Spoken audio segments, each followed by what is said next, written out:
principal da mensagem é: quem tem ouvidos ouça, lições de Pérgamo e Tiatira em Apocalipse. Amém. Então ele é baseado nesse livro aqui, ó. Quem tem ouvidos ouça. Foi a última publicação do irmão Pedro Dom, para que nós desfrutássemos antes de chegar ao alimento diário. Amém. É bem provável que mês que vem chega o alimento diário e a gente vai ver pelo menos mais 2 mensagens deste livro.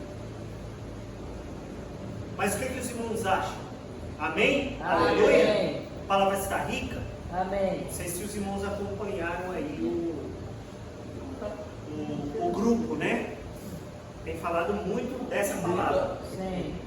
E a semana foi baseada justamente nela. Amém. E assim, eu vou. A primeira semana o Manuel abordou, né? O principal, né? Falando um pouco sobre a questão de Pérgamo e Tiatira. Mas numa questão desfrutável baseado em Apocalipse. Hoje eu vou abordar não tanto quanto ele, mas vou abordar pontos históricos. E depois a gente vai trazer a aplicação dessa palavra. Amém. Amém? Amém. Então o título que graças a Deus o Senhor tem iluminado para nós é Lições Importantes sobre a Igreja. Amém. O que o Senhor tocou nesse sentimento aqui através da palavra profética. Que a gente tinha que ter algumas lições importantes sobre a vida da igreja. Sobre como viver a vida da igreja e como estar consagrado ao Senhor. Amém. Mas é claro que a gente vai começar abordando da questão histórica de Pérgamo e Tiatira. Se nós percebemos, tanto Pérgamo e Tiatira são 2 igrejas que caíram praticamente no mesmo problema, né? Se a gente vê Apocalipse 2, ele aborda basicamente a história das 2 igrejas. E a gente vendo aqui alguns trechos, vamos lá para Apocalipse 2, para a gente centrar um pouco a palavra. Amém. Senhor Jesus, amém. Amém. Aleluia. Senhor Jesus, amém. A gente percebe através de versículo 12, aonde da igreja de Pérgamo escreve: essas coisas diz aquele que tem espada afiada de 2 gumes. Conheço o lugar em que habitas, onde está o trono de Satanás, e que conserva o seu nome e não negaste a minha fé. Ainda nos dias de Antipas, minha testemunha, meu fiel, o qual foi morto entre nós, onde Satanás habita. Se nós fazemos uma comparação dessa palavra com o histórico da igreja, a gente percebe que a igreja no início de Atos, ela foi uma igreja boa. Ela foi uma igreja tranquila. Os irmãos, vendo em Atos 2, os irmãos desfrutavam da palavra, comiam juntos, desfrutavam juntos, tinham alegria e singeleza de coração, estava tudo tranquilo. Mas no decorrer dos anos, houve uma perseguição. Essa igreja foi perseguida. Ou seja, o desfrute que os irmãos tinham começou a incomodar o reino de Satanás. Ao longo dos irmãos se dispersarem por toda a Mesopotâmia, né? E por toda aquelas províncias de Roma. Mas graças ao Senhor, porque o Senhor tem uma esperança para cada um de nós. Amém. Né? A igreja ela pôde se restaurar e trazendo mais um pouco da questão histórica,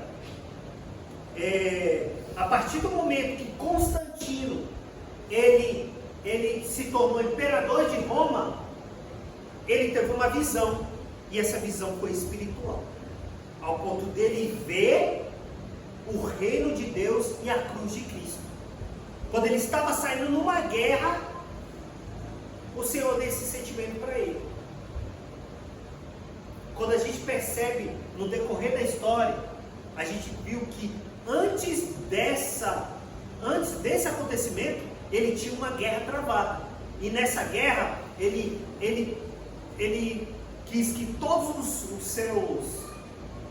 seus soldados colocassem no escudo o sinal da visão que ele teve, ao ponto de todos ganharem a guerra. Esse foi um marco da história. Por quê? Porque Constantino ele teve uma conversão ao Senhor. É claro que a história ela não discrimina se ele teve ou não uma conversão verdadeira. A verdade é que os cristãos não foram mais perseguidos a partir desse momento. Mas o que nós vemos num bom sentido, acabou trazendo degradação da igreja. Por quê? Porque muitas coisas do mundo entraram na igreja. E esse é o perigoso. O ruim da igreja a igreja existe no mundo, mas as coisas do mundo elas não compactuam com a igreja. Então, se a gente vê aqui, de acordo com a história, ele fala bem assim, ó: conheço o lugar que habitas, onde está o trono de Satanás, que conserva seu nome, e não me negaste a minha fé, ainda nos dias de Antipas, minha testemunha. Antipas era um cara antipático para as pessoas do mundo. Por quê? Porque ele era uma testemunha viva do Senhor. Irmãos, como está sendo o nosso viver com as pessoas do mundo? Como está sendo o nosso contato com as pessoas que estão no mundo? Será que nós, qualquer coisa que está vindo, qualquer coisa que as pessoas falam, nós aceitamos? Ou nós somos pessoas que somos testemunhas do Senhor? Amém.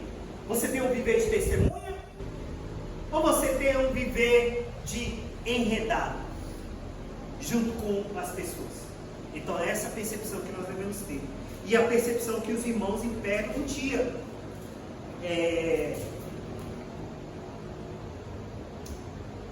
Tenho todavia contra ti coisas, pois que tem aí que sustenta a doutrina de Balaão, que ensina a Balaque a armar ciladas diante dos filhos de Israel, para cumprir com os sacrifícios e praticarem a prostituição.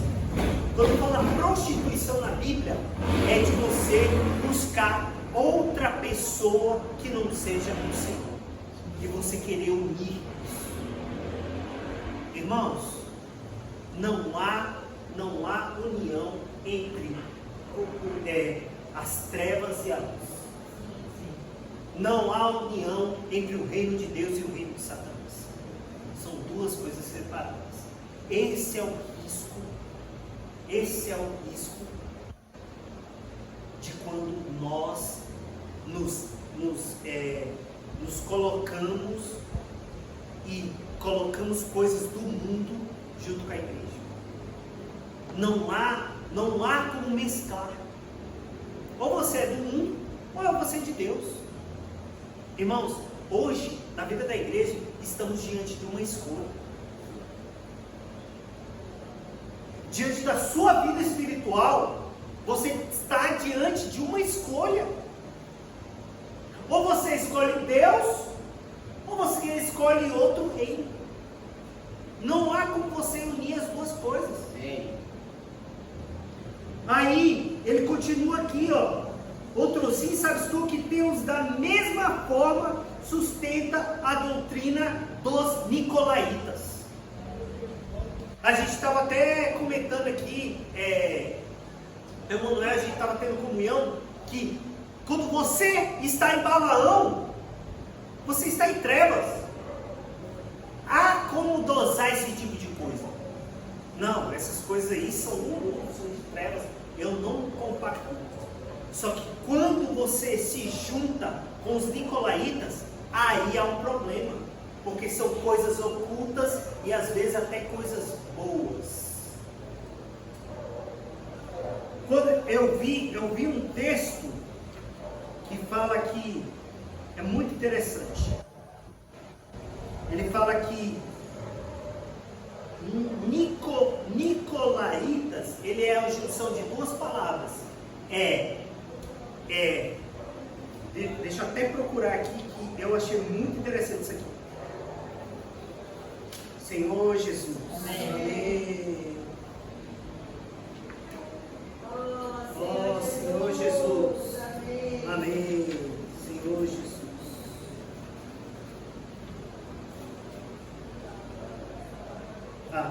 A palavra Nicolaitas, no grego, é Nicolaites, formada por duas palavras. Nico, que significa conquistar ou vencer, e laites, que equivale a laico, que significa povo leigo, ou seja, conquistar o povo leigo. Irmão, de acordo com Efésios 4, o Senhor ele quer te dar a direção para que você não seja enredado por todo vento de doutrina. Quando nós conhecemos a palavra, podemos dosar o que é de Deus e o que não é. Por isso que o anjo da igreja de Pérgamo escreve: essas coisas diz aquele que tem espada afiada de 2 gumes. Quando você contesta essa palavra, espada afiada, você quer dizer com relação à palavra. Quando você tem contato com a palavra, com a Bíblia, você consegue dosar o que é do Espírito e o que não é. Você consegue distinguir o que é de Deus e o que não é. Qual é a nossa solução? Então, ter contato com a palavra. Amém. Ter constante contato com a palavra. Se esmerar no versículo, imergir na palavra, transcrever a palavra, escrever aquilo, ruminar a palavra e considerar no seu coração. Amém. A palavra ela é viva, irmãos. Daqui a 6 meses a gente vai ver sobre palavra, espírito e vida. O que traz vida e o que traz o Espírito de Deus é a palavra. Não há como tirar isso da nossa vida cristã, irmãos. A sua vida não pode estar fadada só apenas um final de semana. Tem muito mais aqui nisso aqui. Tem muito mais apenas um mero conhecimento da palavra. Mas a palavra ela também tem que trazer vida para você. Então a palavra tem 2 vertentes. Você não ser enredado e ao mesmo tempo você ter vida. Senhor Jesus. Amém. Então esse era o problema que os irmãos tiveram. Vamos ler 1 Coríntios 7:31. Aí a gente vai começar a ver verdadeiramente o que a palavra quer dizer para cada um de nós. Coríntios 7:31.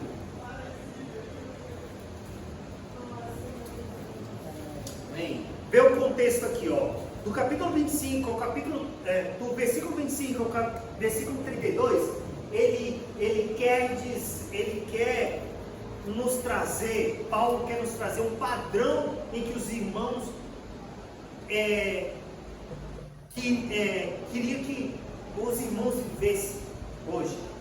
Aí ele faz assim, ó: os que se utilizam do mundo como se dele não usassem, porque a aparência desse mundo passa. Se você colocar aqui o radical utiliza, no grego, utiliza, significa o quê? Tomar emprestado. Quando você toma algo emprestado, aquele algo não é seu. Você tem que devolver. Não é assim? Olha, eu vou tomar esse livro emprestado. Né? Qual é a primeira coisa que a pessoa que tem esse livro vai dizer para você? Não, depois você devolve. Não é verdade? Então você tomou emprestado. Não é seu por direito. Então é a mesma comparação que Paulo faz a respeito do mundo. Os que tomam o mundo emprestado, como se dele não usasse.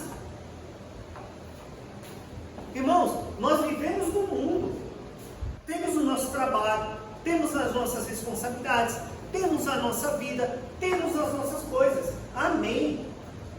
Mas aquilo ali, quando você chega na sua casa, é outra coisa. Quando você, o viver que você tem no mundo, não é o viver que você tem que ter na igreja. Não é o viver que você tem que ter com as coisas de Deus. Por quê? Porque o mundo é só um lugar em que nós sobrevivemos. Eu tenho que perceber isso.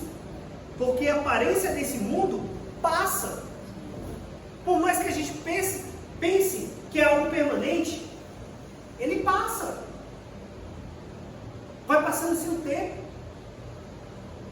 Às vezes você está aposentado, às vezes você sai do emprego.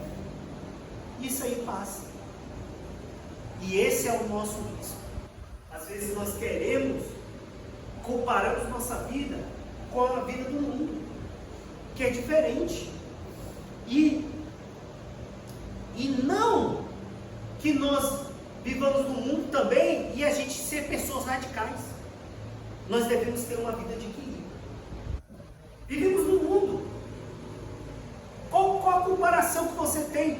Qual o sentimento que você tem quando você se junta com uma pessoa numa roda de amigos? Qual o tipo de conversa que você tem quando você está com umas pessoas que conversam coisas do mundo? Você é como um deles?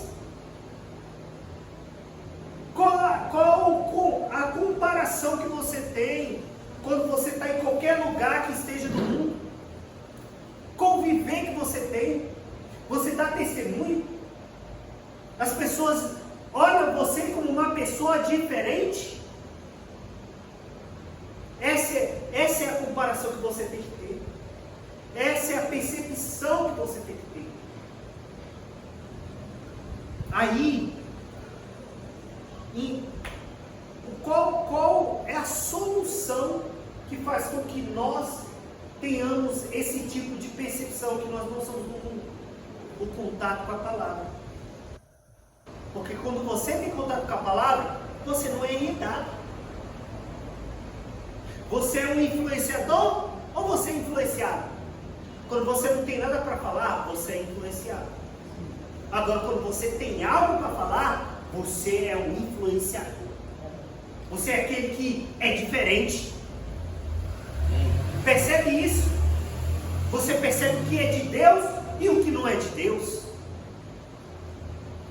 O contato com a palavra nos dá essa distinção. Eu começo a perceber isso. Aí, muitas das vezes também nós não percebemos o que é salvação. Porque a percepção que você tem que ter quando você está na vida da igreja, quando você tem a palavra em contato com você, quando você tem um viver diferente, é o quê? É que você foi salvo. Você não tem mais parte com o mundo. O mundo, ele não tem mais parte com você. Você não é mais daquela natureza. Não é daquele grupo. Você agora é diferente. Percebe? Mas nós temos pouca entendimento do que é a salvação da nossa vida. Temos pouco entendimento. Nós ainda não entramos na essência do que é salvação. A salvação é a mesma comparação que nós temos com relação à consagração. Se consagrar é o mesmo que estar salvo. Sabe por quê? Porque salvação não é só você perceber que você não tem parte no mundo. Não é só isso. Mas é perceber que tudo na sua vida está nas mãos de Deus. Amém. Percebe o quanto isso é maravilhoso? Não é perceber, não, eu não tenho parte no mundo. Isso é bom, você ter essa percepção. Mas a outra vertente é o quê? É que a partir de agora quem manda aqui é Deus. Amém. É você declarar para Deus, para o mundo, para as pessoas, para Satanás, que você agora é de Deus. Amém. Isso é consagração. Entendeu? Consagrar-se é entregar sua vida a Deus. Irmão. Amém. O problema é que nós temos pouco entendimento disso. Ah, não, eu não faço mais parte desse mundo. Eu não sou mais disso aqui, não. Eu não faço. Isso aí vai te forçar a você ser desmascarado. Agora, quando você fala que você pertence ao Senhor, cria muito mais propriedade. É um viver mais rico. É porque agora o Jonathan, ele não faz as coisas pelo bel prazer dele, mas ele faz as coisas comandado pela vida de Deus. Amém. Pela vida de Deus dentro dele. E é isso que o Senhor quer mostrar para nós. Então, a consagração na Bíblia, ela tem duas vertentes, tem duas partes: Antigo Testamento e Novo Testamento. No Antigo Testamento, que a gente vai mais para frente se aprofundar um pouco, ele fala assim, que somente uma nação poderia se consagrar ao Senhor e servir ao Senhor, que era quem? Israel, e quem? Automaticamente da tribo dos levitas, que era o sacerdote, que era a tribo dos sacerdotes que serviam ao Senhor. Por isso que existiam muitos nazireus da tribo de Levi. Não podia cortar cabelo, entendeu? Tinha que se separar, a dieta era diferente, tinha todo um aparato para aquele viver. Então, eles podiam se consagrar, só eles. Quem era da tribo de Levi, quem não era da tribo de Levi estava fora. Só eles podiam se consagrar. Era terrível. Mas graças a Deus pelo Novo Testamento. Amém. O Novo Testamento, Paulo mostra em Romanos 12:1. Coloque em Romanos 12:1, que é um versículo que eu acho maravilhoso. Rogo-vos, pois, irmãos, pelas misericórdias de Deus, que apresenteis o nosso corpo por sacrifício vivo, santo e agradável a Deus, que é o vosso culto racional, ou o nosso mais racional serviço a Deus. Esse privilégio foi para a igreja. Hoje, graças a Deus, eu posso ter uma vida diferente. A minha vida é diferente, porque o Senhor me deu esse privilégio. Então, no Novo Testamento hoje, a gente tem que se apresentar. Hoje você tem que se apresentar. Se você se apresentar, é um meio de consagração. Graças a Deus que na igreja podemos nos apresentar de várias formas. Servir a Deus de várias formas. Servir a Cristo de várias maneiras. Amém. Aqui tem muito serviço. Amém. Tem muito lugar para você. Você não fica desempregado aqui na vida da igreja. Aqui tem muito caminho para você servir, para você estar, tem liberdade para você poder servir. É claro que ninguém vai ser jogado no serviço, mas o Senhor, no meio dos irmãos, os irmãos dão um treinamento, ajudam para nos encorajar. Então, vamos entregar o nosso corpo. Então você tem que entregar o seu corpo. O seu corpo não é seu. Você corpo é do Senhor para servir a Cristo, para servir a igreja. Senhor Jesus. Amém.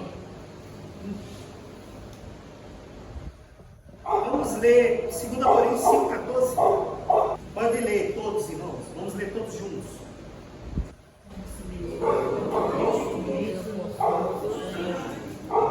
Todos nós isto. 15. E ele morreu por todos, para que vivem não vivam mais para si mesmos, mas para ele que por ele morreu e ressuscitou. Eu entendo, os irmãos, que esse versículo é tão maravilhoso que a gente fica meio tímido, né? Para falar, é meio difícil, né? Mas aí, olha o que ele fala. Que O amor de Cristo nos constrange. Julgando nós isso. Quando ele constrange, você já tem uma percepção. Um morreu por todos. Logo, todos morreram. Então, Deus nos constrange pela sua morte. Porque Ele morreu por cada um de nós. Aleluia. E Ele morreu por todos. Para os que vivem, não vivam mais para si mesmos, mas para aquele que morreu e ressuscitou. Amém. Aleluia. Amém. Porque Deus morreu para nos constranger. O amor de Deus te constrange. Amém. Hoje você é constrangido pelo amor de Deus. Então, quando no grego, essa palavra constrangido significa, sabe o que? Cercado por todos os lados. Olha que maravilhoso. Você olha para um lado, tem Deus. Você olha para o outro, não, vou fazer um negócio aqui, tem Deus. Sim. Você está cercado, não tem jeito. Deus está te cercando, Deus está te olhando. Igual o irmão José Felipe sempre fala, né? Deus está olhando, Deus está vendo, Deus está ali, Deus está de olho. Sempre fala assim, porque a partir do momento que você fez uma escolha para Deus, não há como correr. Amém. Não há como fugir. Não tem jeito. Você agora é de Deus. Amém. Propriedade de Deus. Amém. Amém. Então, a base da consagração é o amor de Cristo. Amém. A base total da consagração é porque Deus te amou. Você precisou fazer algo, Maria? Você precisou chegar lá e pagar um preço lá para pagar esse amor? Não precisou fazer nada. Ele quis. E é interessante o contexto histórico. Irmãos, contexto. Eu vou falar até com o Jonathan aqui. Vou começar a ler a Bíblia e começar a ver a história também, cara. É muito interessante. Esse contexto, quando foi criado, Paulo, ele estava passando por ele estava sob o Império Romano. Em Roma, as pessoas eram escravo, era uma propriedade, era a coisa mais normal daquela época, igual o Jonathan mostrou na semana passada. O escravo era uma propriedade. Sim. Entendeu? Então, olha o que Deus fez com você, ô Adonias. Ele te pegou, você estava lá na prisão. E Adonias é meu. Eu vou pegar o Adonias. É meu. Não, mas isso aí, Adonias é caro, rapaz. Você não vai pagar pouco preço, não. É muito valor. Senhor, eu pago! Amém. O Senhor pagou esse preço! Amém. Mas o Senhor é maravilhoso demais. Amém. O Senhor pagou um alto preço por cada um de nós. Amém. A primeira vertente é o amor de Deus. Amém. A segunda vertente é perceber que você é propriedade de Cristo. Amém. Então quem manda é Ele. Amém. Quem manda é Ele. Então, o que eu tenho que perceber? Primeiro, eu tenho que perceber que o Senhor me constrange. Graças a Deus pelo amor. E do lado do Senhor, eu sou propriedade de Cristo. Eu hoje não posso fazer o que me dá na telha. Ah não, agora eu vou dar uma fugidinha aqui e fazer diferente. Não, você é propriedade de Cristo. Amém. Aleluia! Amém. Senhor Jesus. 1 Coríntios 6.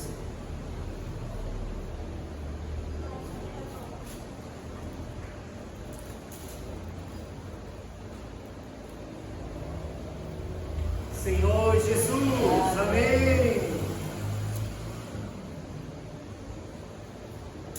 A partir do versículo 19. É uma pergunta. Acaso não sabeis que o vosso corpo é santuário do Espírito Santo, que está em vocês, o qual tendes da parte de Deus, e não sois vós mesmos? Porque fostes comprados por preço. Amém. Agora, pois, glorificai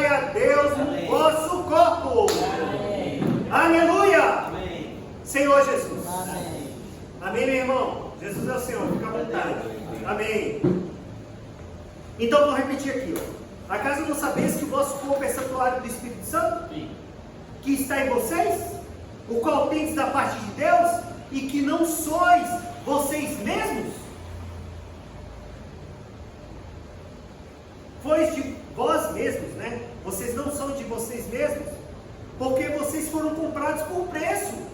Agora, pois, glorificai a Deus no seu corpo. Amém. Irmãos, o meu corpo é para adorar a Deus. Amém. O meu corpo é para servir a Deus. Amém. O meu corpo é para trabalhar para Deus. Amém. Então eu não tenho uma vontade própria. Eu não tenho que fazer uma coisa minha. Ah não, agora eu vou fazer uma coisa diferente minha. Amém. Irmão, eu sou de Deus. Amém. Então, dois aspectos. Temos que ser constrangidos pelo amor de Cristo. E por outro, somos dele por direito. Amém. Amém? Amém. Aí, segunda parte. Ser salvo não se trata de ter liberdade para fazer o que você quer. Não significa isso. Não significa você ter liberdade agora para fazer o que quiser. Se consagrar é ouvir dele o que ele precisa de nós. Percebe isso? Quando você fazer algo, a primeira coisa que você tem que fazer é consultar o Senhor.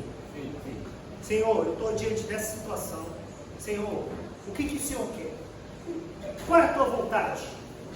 Eu tenho minhas vontades, eu tenho o meu desejo, eu quero fazer isso. Mas isso está de acordo com a tua vontade? Isso está de acordo com o que o Senhor quer para mim? Isso vai trazer o Senhor de volta? Isso vai trazer o reino de Deus aqui na terra? Então tudo eu tenho que perceber. Eu tenho que perceber que Deus, de certo modo, Ele nos escolheu. Não que exatamente Ele precisa de nós. A nossa vida é igual uma sarça ardente. O Senhor só quer você. Amém. Não quer que você faça nada. Não quer que você, não quer te usar como combustível. Não quer isso não. Ele não precisa do seu combustível. Ele não precisa da sua capacidade. Do que você é capaz. Do que você tem para oferecer para o Senhor. Não, graças a Deus porque estou na igreja. Porque senão os irmãos estavam enrolados comigo. Não. Você está aqui porque foi pago um alto preço. Amém. Percebe como isso é mais rico do que você imagina? Não se trata de você ser capaz de estar aqui, não. Se trata do Senhor ter te escolhido e ponto. Amém. Percebe isso? Então, Moisés foi o quê? Ele teve que esquecer toda a capacidade que ele tinha. Tudo que ele sabia do Egito. Tudo que ele sabia do faraó lá, do reino. Tudo que ele sabia, ele tinha que esquecer. Para que o Senhor usasse ele apenas como um vaso. Amém. Irmãos, o Senhor quer te usar apenas como um vaso. Amém. Você não precisa falar nada. Apenas se encher. Amém? Amém. Aleluia. E temos que demonstrar gratidão por tudo que Ele fez por nós. Temos que ser gratos. Muitas vezes acontece coisas na nossa vida que nós visivelmente achamos que, não, agora eu estou perdido. Por que isso aconteceu comigo? Eu sou cristão. Nossa, sigo a igreja há 25 anos, há 30 anos, há 40 anos, e isso nunca aconteceu comigo. O que você tem que perceber é demonstrar gratidão por aquilo que o Senhor fez e que o Senhor não permitiu, ou que naquele momento Deus não permitiu. Percebe isso? Mas é difícil da gente entender. Por quê? Porque não temos contato com a palavra. Não vimos o que o Senhor está dizendo. Não imergimos na palavra. Não temos contato com os livros espirituais. Esquecemos de Deus. Senhor Jesus. Amém. Agora deixa eu aproveitar meus 3 minutos aqui que eu tenho. Vamos lá. Êxodo 28. Esse aí é no Antigo Testamento. Êxodo 28. Consagração. A partir do 40. Ele fala assim, ó. Para os filhos de Arão, farás túnicas e cintos e tiaras, faz-lo-ás para glória e ornamento.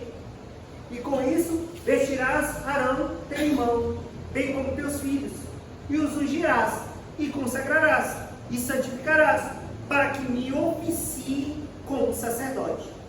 Aí, fazeres também calções de linho, para se cobrirem a pele nua, irão da cintura as coxas.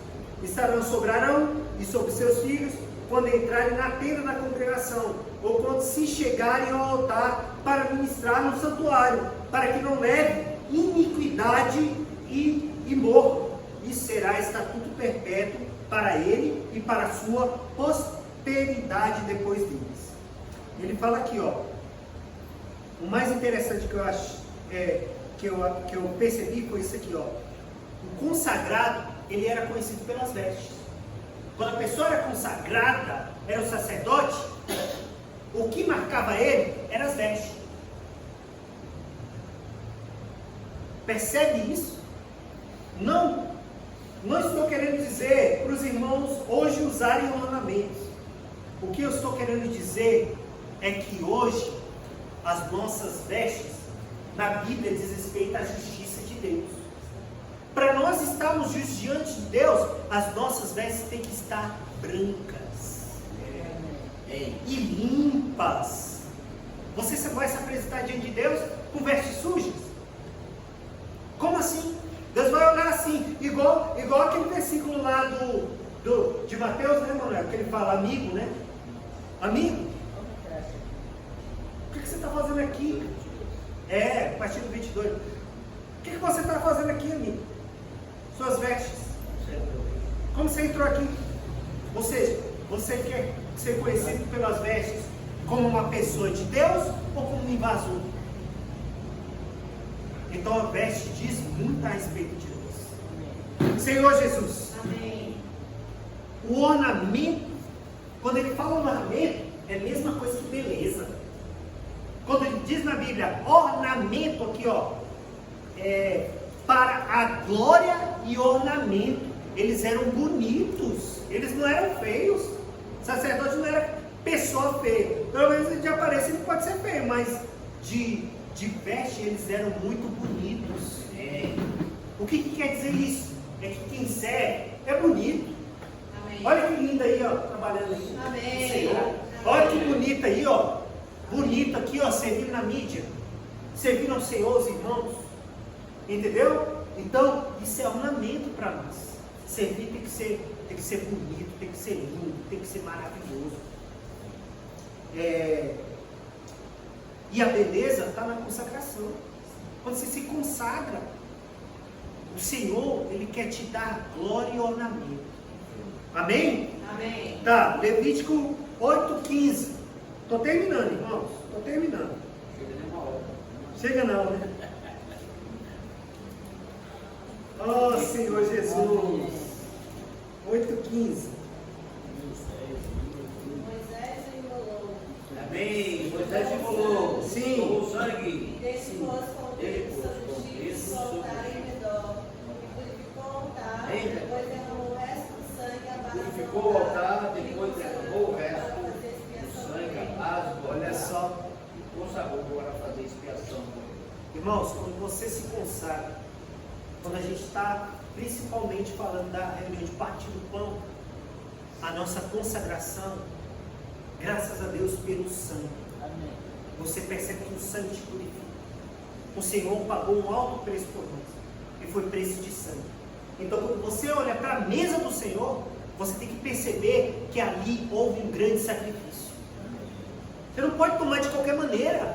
Você não pode comer e beber de qualquer forma. Você tem que agradecer aquilo que o Senhor fez. a obra do Senhor. Aí ele fala, né, ele continua no 15, Moisés imolou, tomou o sangue dele, pôs no dedo, sobre os chifres do altar, em redor, purificou o altar, depois derramou o resto do sangue na base do altar, consagrou para fazer expiação sobre ele. Sabe o que é expiação? Sabe o que significa expiação? Quer dizer, mudança, entrega. Sim, também. Agora tem uma palavra interessante: cobertura. Entendeu? O sangue, ele te cobre. Amém. Amém. Às vezes a gente está diante da mesa, a gente fala bem assim: cara, eu não sou digno dessa mesa, eu não vou participar do pão. Examine-se, pois, o homem, e assim coma. Então o defeito não está na questão de você não participar, a questão é de você não se examinar. Esse é o problema. Por quê? Olha só como isso aí é sério. Quando você não faz a sua... Quando você não se examina, é a mesma coisa de você renegar o sangue. Vocês sabiam disso? Se você não se examinar, é a mesma coisa que você negar o sangue do Senhor. Você está dizendo para si mesmo e para o Senhor que o sangue dele não é eficaz. É a mesma coisa disso. Então examine-se e coma. O Senhor nos dá direito, porque o sangue cobre multidões de pecados. Amém. Amém? Amém. Tá, então vamos lá. 18.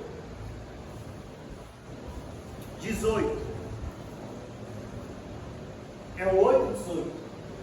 Depois fez chegar o carneiro do holocausto, e Arão e seus filhos puseram as mãos sobre a cabeça do carneiro. 19.